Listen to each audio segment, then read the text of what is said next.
Baik,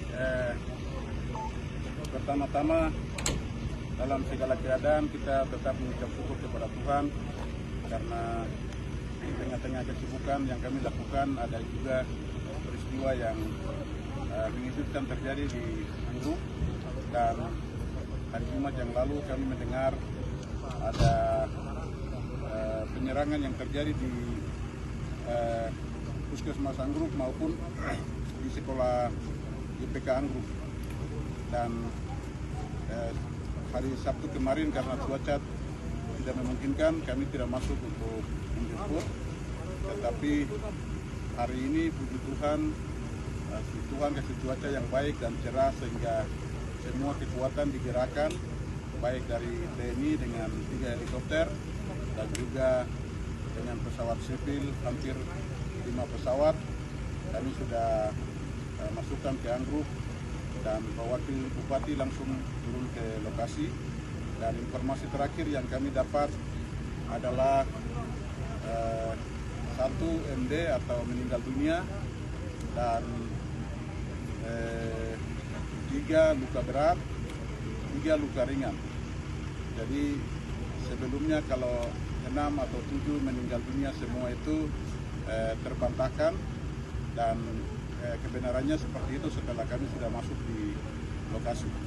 Dan karena situasi alat pertolongan kesehatan di sini terbatas, sehingga kami minta untuk pilot bawa langsung ke Jayapura untuk mendapatkan perawatan di sana.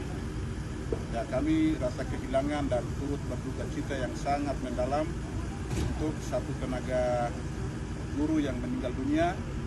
Kiranya jasa dan pengabdiannya dan juga semua pelayanan dan rohnya diterima di sisi Tuhan Yang Maha Esa, dan dia keluarga yang ditinggalkan semua mendapat penghiburan dari Tuhan. Kemudian hal yang lain yang saya ingin sampaikan adalah ini kejadian luar biasa, karena sejak Injil masuk di daerah itu 86 tahun atau berapa 64 tahun yang lalu itu tidak pernah kejadian seperti ini. Itu daerah yang aman, daerah yang kami masuk istirahat, berbagi rasa di sana dan juga keluar. Tapi kejadian ini kejadian luar biasa yang mengejutkan, yang mengecewakan, sehingga kami sebagai pemerintah, masyarakat, gereja semua kaget dan shock untuk kejadian yang terjadi ini. Karena itu kami semua merasa bahwa ini kejadian yang tidak harus terjadi di daerah yang sangat terpencil. Kemudian yang lain yang perlu semua media rilis adalah mengenai proses perekrutmen guru ini. Guru dan nakes ini bukan mereka guru baru atau nakes baru. Ini guru dan nakes dari 2021. Jadi mekanisme perekrutan itu di media manapun, di forum manapun selalu saya sampaikan, atau Pak Wakil sampaikan, atau Kepala Dinas sampaikan. Ya, mekanismenya adalah yang pertama kita rekrut secara terbuka, tapi persyaratannya adalah 1, wajib itu 1, dia Kristen.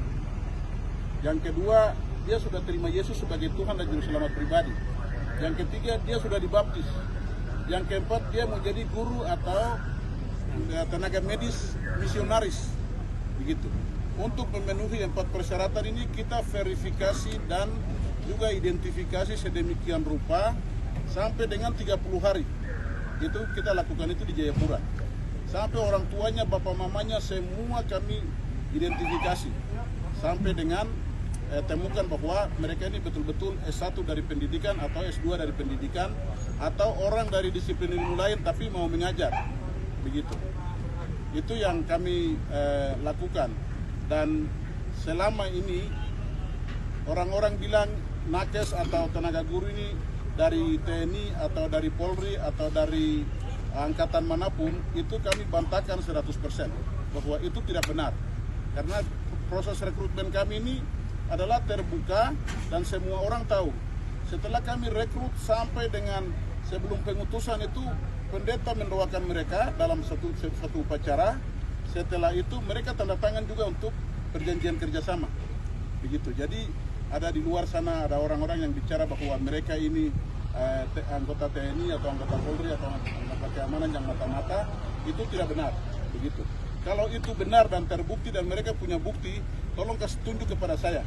Dia dari kesatuan mana, dia terlibat mana, anggota nomor anggotanya berapa. Kalau itu benar ada dalam medis dan guru ini, saya bisa mundur dari bupati, begitu. Kalau itu benar, karena kita yakin sekali itu tidak ada. Tidak mungkin seludupkan hal-hal yang seperti itu. Kita ini punya etika dan moral dalam memimpin. Tidak serta-merta langsung seperti yang divonis oleh kelompok-kelompok lain. Jadi saya bantah itu semua. Dan ini perekrutmen ini di tahun 2021. Saya lihat, kalau saya jalan dengan guru-guru lama, ada orang-orang, maaf sekali, bodoh itu terlalu kasar, tetapi paling tidak orang-orang yang tidak tahu baca, tidak tahu tulis, badannya bagus, kesehatannya bagus, tapi otaknya tidak ada isi, sehingga masa depan daerah ini suram. Sehingga harus kasih putus mata rantai, baru kita kasih guru yang lebih siap untuk mengajar, supaya kita regenerasi anak-anak ini untuk lebih siap lagi menghadapi tantangan global yang akan datang. Itu tujuannya. Kalau kita berkutat dengan guru lama, waktu 3 tahun kemarin itu tidak cukup. Waktu 3 tahun itu sama dengan 3 bulan saja. Kalau kita marah, tinggal guru, tinggal marah terus. Habis bulan marah terus, pergi tugas, tidak akan pernah ada hasil. Karena kebanyakan di pedalaman ini kita tahu, kalau anak mau naik kelas bawa kelinci, anak mau naik kelas bawa ayam. Kemudian kalau murid rajin sedikit atau bawa bela kayu baru bawa untuk Pak Guru, halaman sudah penuh dengan kayu, kok naik kelas. Nah, kalau metode itu, kita kan lulusan yang dari itu. Masa kita sudah pintar, sudah begini, kita mau terapkan pola yang itu lagi dengan adik-adik kita. Kita harus rubah paradigma supaya mereka